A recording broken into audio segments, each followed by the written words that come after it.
सुप्रभात विद्यार्थी मित्र। Vivekananda Hindi high school कक्षा 11 गद्य 14 चतस्रो विद्या। उसका अर्थ होता है चार विद्या। चतस्र है यानी कि चार विद्या। तो आज हम चैप्टर 14 पढ़ने वाले हैं। सबसे पहले प्रस्तावना। संस्कृत के प्राचीन साहित्य का अध्ययन करने से यह ज्ञान होता है कि धर्म नीति विषयक विषय वस्तु में युक्त ग्रंथ शास्त्रों का धर्म शास्त्र के अंतर्गत तथा राजनीति विषयक चिंतन से युक्त ग्रंथों को अर्थशास्त्र की श्रृंखला में रखा जाता है। यानी कि संस्कृत साहित्य में जो नीति विषयक ग्रंथ हैं उन सारे ग्रंथों को राजनीति विषयक जो अर्थशास्त्र हैं उसमें रखा जाता है।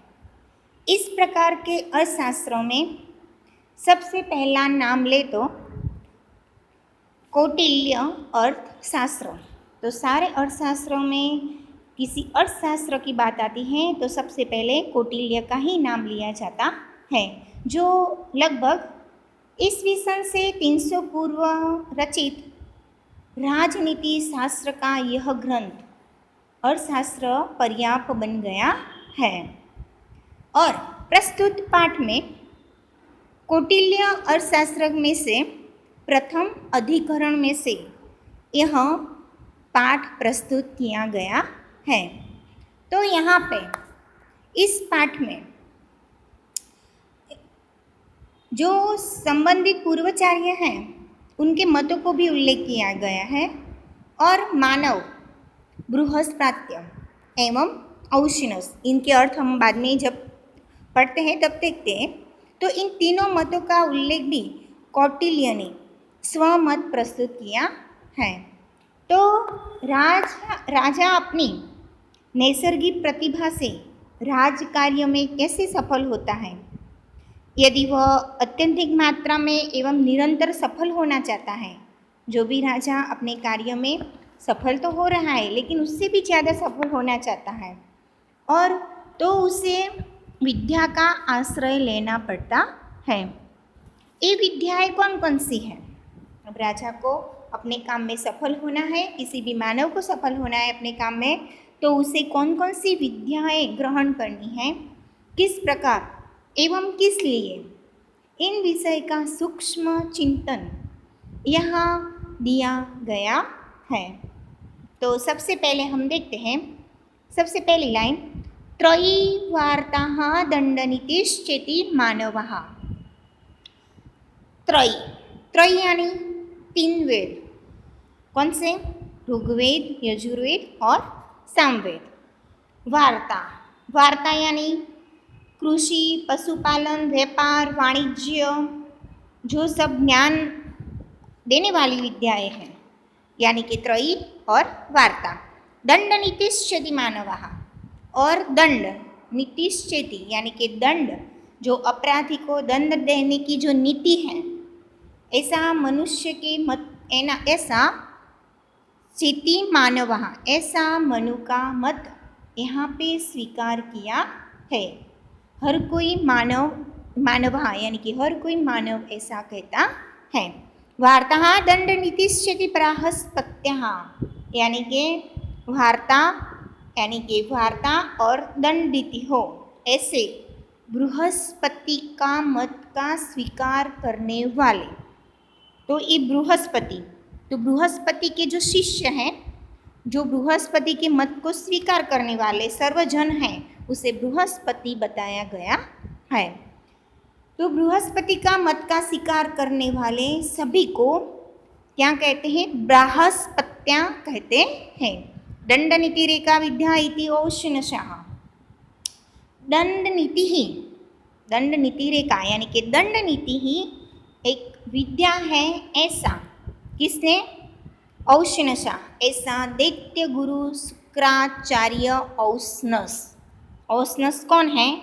तो उसनस के जो शिष्य जो उसनस के मत का स्वीकार करने वाले सर्वजन हैं वो। तो दंड नीति ही एक विद्या है, ऐसा दैत्य गुरु शुक्राचार्य उसनस का मत स्वीकार करने वाले को उसनस कहते हैं।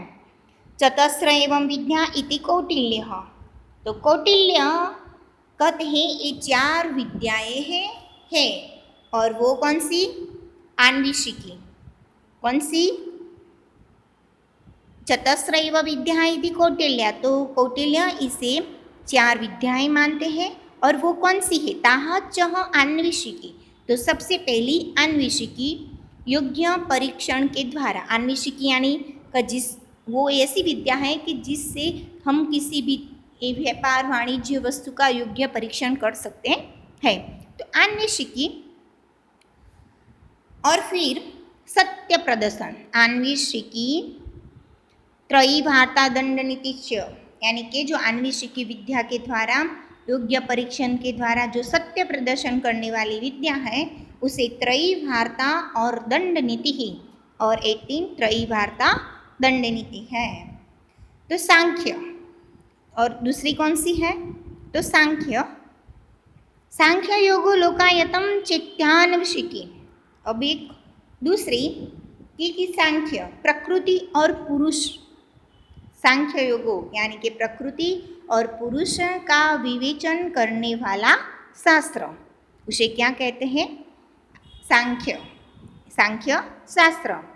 तो प्रकृति और पुरुषन का विवेचन करने वाला शास्त्र। अष्टांग योग का पतंजलि रचित एक आन्वीक्षिकी है। लोकायतम आन्वीक्षिकी धर्माधर्मोत्रयाम, यानी कि जो किसने रची है? पतंजलि रचित एक आन्वीक्षिकी ये सांख्य शास्त्र है। धर्माधर्मोत्रयाम, धर्म और अधर्म, अर्थानर्थावार्तायाम, आप हम सब जानते हैं अर्थ यानी कि धन। तो धर्म और अधर्म, कर्तव्य और अकर्तव्य, ये 3 वेद में ही है। धर्माधर्मोत्रयाम, अर्थानर्थावार्तायाम, ये तीनों वेद में ही है। अर्थ यानी धन और अनर्थ से प्राप्त होता फल, और जब धन से प्राप्त होता फल है अर्थानर्थाम वार्तायाम, तो वो ईंधन वार्ता नाम की विद्या में है। न्यायापनयो दंड नित्याम, अन्याय और अन्याय की बाबत भी, दंड की बाबत भी उसी में है। बलाबले चेतासाम हेतु भी अन्वीक्षामाणाम आन्वीक्षिकी। बलाबले यानी कि सबल एवं निर्बल। बलाबले चेतासाम हेतु भी, सबल और निर्बल जो न्याय से, उस न्याय से परीक्षण करने वाली विद्या कौन सी है? आन्वीक्षिकी। आन्वीक्षिकी क्षमाणम आन्वीक्षिकी, आन्वीक्षिकी है वो आन्वीक्षिकी जो लोगों पर उपकार करती है। चेतासाम हेतु भी, जो लोगों पर हेतु भी यानी कि उपकार करती है।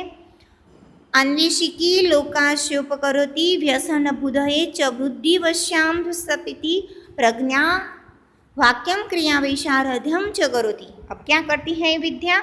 उसके अर्थ देखते हैं। प्रज्ञाम वाक्यम क्रिया वैशारम, यानी कि विचार वचन और कर्म में जो स्थित निपुणता है। करोति यानी कि करता है। लोकस्य, लोकस्य यानी कि प्रजा, और बुद्धिम यानी निर्णय विचार, जो अपनी बुद्धि से निर्णय लेते हैं, विचार करते हैं वो। तो यहाँ उसका अनुवाद देखते हैं। सबल और निर्बल न्याय से परीक्षण करने वाली विद्या आन्वीक्षिकी है। वो आन्वीक्षिकी जो लोगों पर उपकार करती है, आपत्ति और उन्नति में, निर्णय लेने में बुद्धि का क्या करती है? बुद्धिमवस्थापयति, बुद्धि को सहाय करती है। आपत्ति और उन्नति में, निर्णय लेने में वो बुद्धि को सहाय करती है। प्रज्ञा वाक्यम क्रिया विशारदम करोति, विचार वचन और कर्म में रहने वाली निपुणता को संपन्न करती है। प्रज्ञाम वाक्य, अभी हमने उसका अर्थ देखा। प्रज्ञा यानी कि हमारी जो बुद्धि है, वाक्यम यानी कि विचार, क्रियाम यानी कि विचार, वचन और कर्म। तो फिर विचार, वचन और कर्म में रहने वाली निपुणता को संपन्न करती है। तो यहाँ पर हमारे पहले वीडियो में यहाँ तक हम देखते हैं चैप्टर 14 में, और फिर दूसरे वीडियो में आगे का देखेंगे। तब तक अस्तु।